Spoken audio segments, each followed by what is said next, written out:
Hi, this is Corey Johnston, and today's lesson is going to take place in the 12th chapter in the Gospel of Mark. There are 7 distinct teachings or episodes in the 12th chapter of Mark, all of which are in the temple. He arrives there in the 27th verse of the previous chapter, and he answers a question pertaining to his authority with a question about John the Baptist that his antagonist return with an empty answer, so he refuses to answer their question. Then in the first 12 verses, it's the parable of the vineyard owner. We'll review that, and also verses 13 through 17 is the question of taxation to Caesar. We'll also review that. What we're going to cover is the third and fourth of the 7 scenes in this chapter, the first of which is a controversy pertaining to the resurrection that is instigated by the Sadducees, who did not even believe in it. Insincere motive, spoiler alert. And then that's 18 through 27. Then we're going to cover 28 through 34, which is also a question pertaining to the greatest commandments, and we'll touch on that when we get there. After that, it's just a question about the sonship of the Messiah in reference to a writing of David, the 110th Psalm, and then he closes or he teaches of warnings and condemns the hypocrisy of the scribes who minister with ulterior motives. Then he notes the poor widow who gave all she had, the 2 small coins that she has in the widow. And this takes place before the Mount Olivet Discourse in the 13th chapter. We're going to review the parable. The nature of this parable was a vineyard owner who planted vineyards, and there was a wine press, watchtowers, and he lent it out to farmers and went away. And in due season, he sent his servants. Now, the servants in this parable are metaphorical for the prophets. These are the servants and the mouthpieces of Yahweh, and this testifies of Israel's abysmal history of despising and abusing the heaven-sent servants in their midst. They proceed first, they beat them up and sent them away empty-handed when the man who had leased the farms out to them sent them to collect. Then they get more violent. They start stoning them, and there's wounds on their heads, and they're also adding insult to injury. And then they finally kill him. So martyrdom was part of many prophetic callings, and I always question people who tell me that they envy the prophets. They wish they were a prophet. I question whether they've read the Old Testament or even the New with discernment at all. The prophet is not an easy life. And then the prophets, they all tested and alluded to the Son, the Messiah to come, the Savior, and this is who the vineyard owner is by connection, because he sends his sons, because the prophets had all failed. They had all not heeded the covenants. The prophets were covenant enforcers, and they were a covenant nation. But verse 6, he had one more son, his beloved. He sent him last of all, saying, they shall respect my son. But those farmers said among themselves, this is the heir. Come, let us kill us, and the inheritance shall be ours. So they really mean business. They are vicious and violent, and they are determined to steal his property, his inheritance, by killing the son. So what is that? What message does that send to the vineyard owner? They were lenders. The promised land was leased to a redeemed people, a people redeemed from slavery, and they just kept killing these prophets who were sent to enforce covenantal obedience. And then he asks the question, verse 9, what then shall the owner of the vineyard do? He shall come and destroy the farmers and give the vineyard to others. So this ultimately alludes to eventually the spreading of the good news to the Gentiles, because the ones who had abused their land they had leased, they had abused their privileges by killing and just disobeying and being a wayward nation, hard-hearted and stubborn heart, and they had squandered their privilege, so the message is going to extend beyond themselves. Then he closes the parable with a citation of the 118th Psalm, just how he's a stumbling block in verse 12. And they were seeking to seize him, but feared the crowd, for they knew he had spoken the parable against them, and leaving him, they went away. Now, most parables are designed, but they can conceal truth from insincere seekers. But this audience understood that the servants and the sons, who they were, they got the parable and they knew it was against them and they got its message. But the problem is that the crowd is always in his corner. The people love him, and the scribes and the authorities, they're just jealous and petty. Pettily guarding their fiefdoms. So they wanted to kill him, but they could not. Right then in the temple, they would get their wish. They would satisfy their bloodthirst in a few days' time, but the timing was not yet. Verse 13 through 17 is the controversy pertaining to the taxation of Caesar. And this question is prodded by the Pharisees and the Herodians. Now, what would the Pharisees and the Herodians be doing together? The Pharisees and the Herodians were enemies because the Pharisees were the loyal devotees of the law. They were patriotic. And the Herodians, they were pro-Roman because Herod owed their position to Rome. The Pharisees took it as a point of pride, but so compelling was their mutual antagonism towards this one obstacle, this single human obstacle, that they joined forces to trap him in a question, and they're just insincere. They're flattering, and flattery is not communication, it is manipulation. We witness a species of flattery in how they present their question. Verse 14, and when they came, they said to him, Teacher, we know that you are true, and it does not concern you about anyone, for you are not partial to any, but teach the way of Elohim in truth. Is it right to pay taxes to Caesar or not?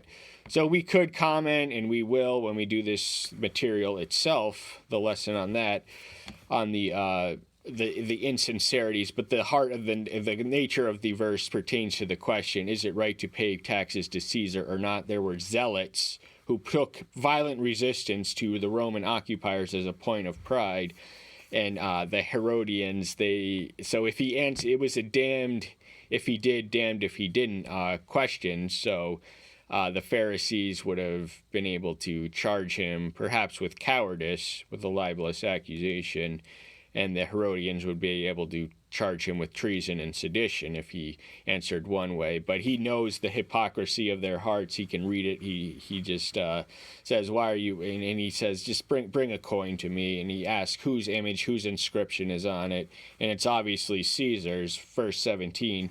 So Yahshua said to them, give to Caesar's what is Caesar's, and to Elohim's what is Elohim's. And they marveled at him. Temporal and spiritual power are both necessary for the balance of a fully functioning society. Government is legitimate, but it is limited. One of the things it cannot do is legislate morality. That's where the church comes in. So we have our separate jurisdictions, separate spheres, and let no man join together what should be best left apart. We should certainly, obey every law. The conscientious objector is the last resort. That is when we obey an unjust law. And unless it inflicts with our right to worship, then there's really no basis that I can endorse for conscientious objection. Verse 18, lesson itself. And Sadducees, who say there is no resurrection, came to him, and they asked him, saying, who were the Sadducees? The Sadducees were one of the two other, once more, mutually antagonistic sects within Judaism. The Sadducees were in the theological community. The Herodians were a political force. But the Sadducees and the Pharisees, they shared the Sanhedrin. And the Sadducees were the wealthy, aristocratic Jews. They would have been more prominent at the temple and perhaps had the greater voice in the Sanhedrin. They were liberal, they were educated, they were cosmopolitan, they were cultured, they were sophisticated, they were appeasers of the Gentile occupiers, the oppressive occupiers. And there's a lot of things that they didn't believe, that the Pharisees didn't believe. They didn't believe in the soul, they didn't believe in eternal judgment, they didn't believe in the resurrection, and they didn't believe in angels. And they only affirmed the first 5 books of Moses as canonical, the Torah, and he eventually uses this to chide them for their lack of belief in the resurrection, charges them with ignorance of knowing their own text. And the question that they ask him is revealed in the next verse. Teacher, Moses wrote to us that if a brother or anyone dies and leaves his wife behind and leaves no children, his brother should take his wife and raise up offspring for his brother. this law of Moses ought not be confused, that a man ought not marry his brother's wife while he lives.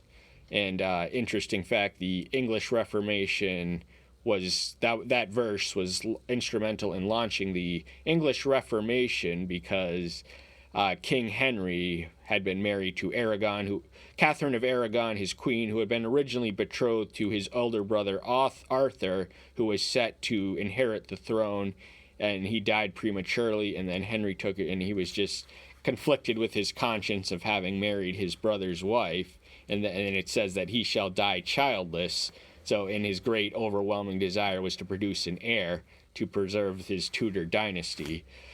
But there was provisions. It would have been acceptable and would have been permissible of a practice for a wife who was betrothed to a man to be passed on to her brother in his death. And they just take it to the extreme. They say there's 7 of them. There were 7 brothers, and the first one took a wife and died, leaving no offspring. And the second took her, and he died, leaving behind no offspring. And the third likewise. And the 7 left no offspring. Last of all, the woman died too. So these were infertile, fatal marriages in a rapid succession of 7. It's an implausible hypothetical, but they're asking with insincere motives. The fact that they do not believe in the resurrection is going to come up later as we read this. But for now, it just suffices to say that so absurd and counterfactual is such a scenario or such an experience. But it is possible according to the law of Moses, and that is something they fancied themselves as knowledgeable in. In the erection, then, when they raise, whose wife shall she be? For 7 had her as wife. They are completely missing the point as the resurrection as is revealed, and by connection, the proper interpretation of their own scriptures as we eventually read. But their question, it's with an ulterior motive. It's with a sinister, insidious design and intent.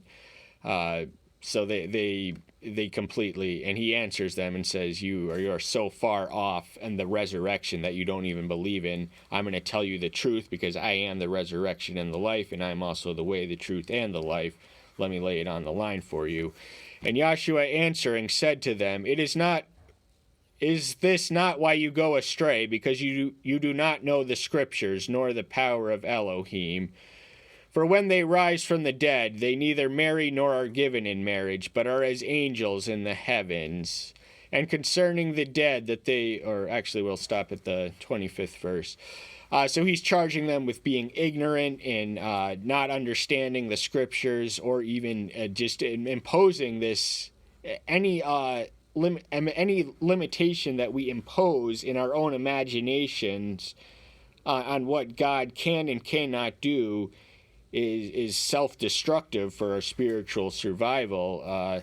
So we have to know and understand the power and unleash its full potential. He is as strong and as mighty as we make him. So we should never sell him short by imposing in our imaginations anything he can or cannot do. He can do all things are possible through him. So there is power sufficient to procure our salvation in the power of Elohim, and we have the secrets and the understanding of that power in the scripture, the word, the scripture. Yeah. So when they rise from the dead, marriage is going to be an obsolete institution in eternity, because there is no need to survive by perpetuating the human race through procreation, because once you're there, you're there. There's no need. There's no. The world in heaven is going to be radically different than we know it on earth. So there's going to be no marriages in heaven. We're going to be as the angels, immortal, and certainly not eternal. They were created too. And concerning the dead that they rise, have you not read in the book of Moses at the bush how Elohim spoke to him, saying, I am the Elohim of Abraham, and the Elohim of Isaac, and the Elohim of Jacob. He is not the Elohim of the dead, but Elohim of the living. You then go greatly astray. So the fact, he knows that they didn't even believe in the resurrection, so why would they be asking a question about that which they don't even believe, and imposing in their own limited theological worldview a law from Moses, take it to an absurd extreme in a counterfactual scenario? And but he is the resurrection and the life. He's also the way, the truth, and the life. So he tells them the truth about the resurrection. He is the first fruit of the resurrection, and through his resurrection we too might be resurrected. But the book of Moses, this would have been Exodus, familiarly recognized as we mark and measure our scriptures as Exodus 3:6, when he's in the burning bush. That's how the theophanic manifestation to Moses occurred in a burning bush on Sinai, I think, and the fire was not consumed, and there was an angel that was present in the second verse. And the voice of divinity himself tells him that he is the Elohim of his ancestors, the Elohim of the patriarchs of the Jewish people. They're all there. And what we don't read in Exodus 3:6 is the word's authoritative interpretation of the word. As the word, he is the ultimate interpreter, the authoritative one of the word.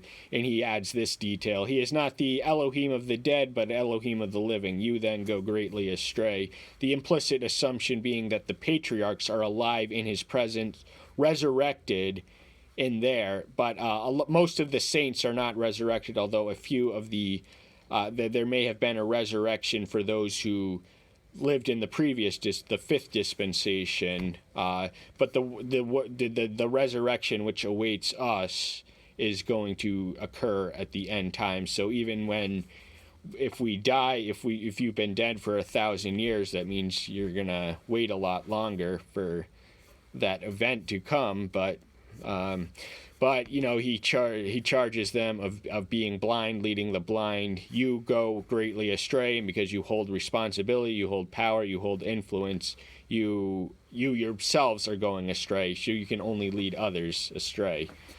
28th verse, this is the fourth teaching in the 12th chapter of Mark. And one of the scribes coming near, hearing them reasoning together, knowing that he had answered them well, asked him, which is the first commandment of all?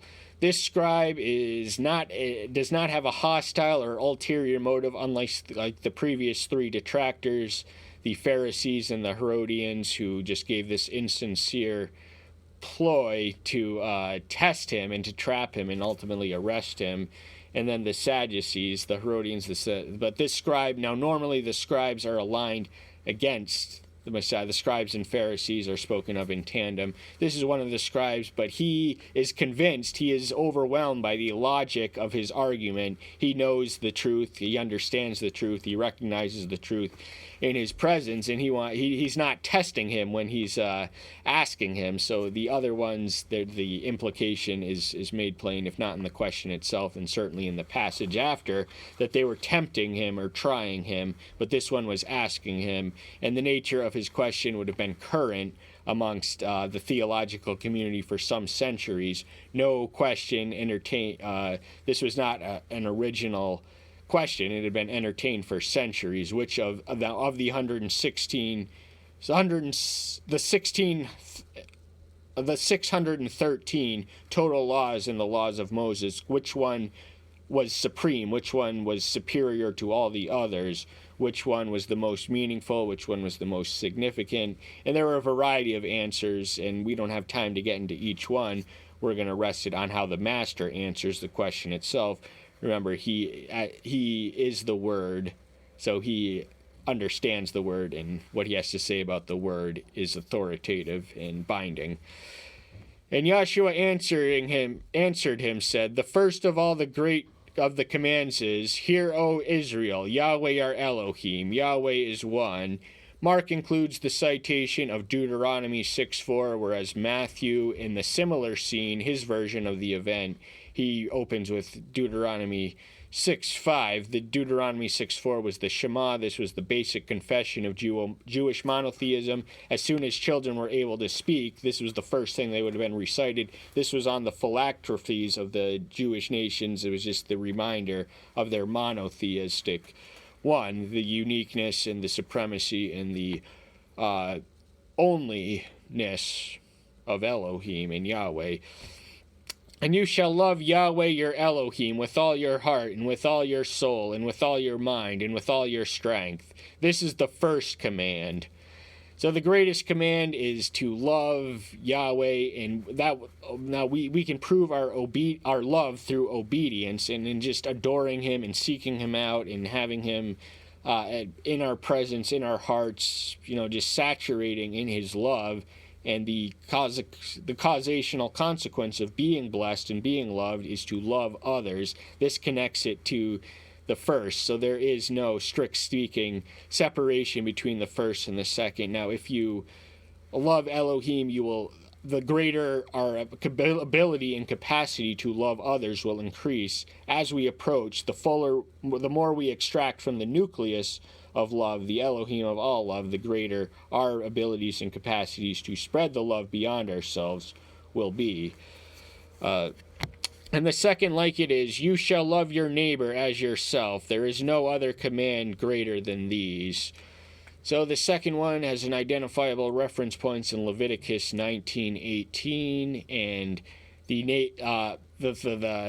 nature of the theological controversies pertained around the limitations of what neighbor meant. The Jewish people were not as broad-minded as were Yahshua. They would refuse to consider a Samaritan or a Gentile their neighbor, and even the priests and the scribes and the Pharisees would not even consider the unwashed, unlettered masses their neighbor. But he had a broad-minded outlook, so don't never impose any limitation on what he says is a neighbor. The neighbor, he illustrated it, and I'm actually going to read a page from a book I wrote. Occasionally there are things that are written that I could not possibly say quite as well or as coherently in an extemporaneous format. This is the book I wrote. Speaking of, he makes the Samaritan his neighbor, who shows the neighborly love to the scarred and wounded Jew on the road who was beaten, bloodied, and bruised on the road to Jericho, to Jerusalem. And so he answers he puts a life face on the principle of neighborly love through this Samaritan. And on page 29, I write, it is only when we love Yahweh supremely that it is possible to love our neighbor impartially.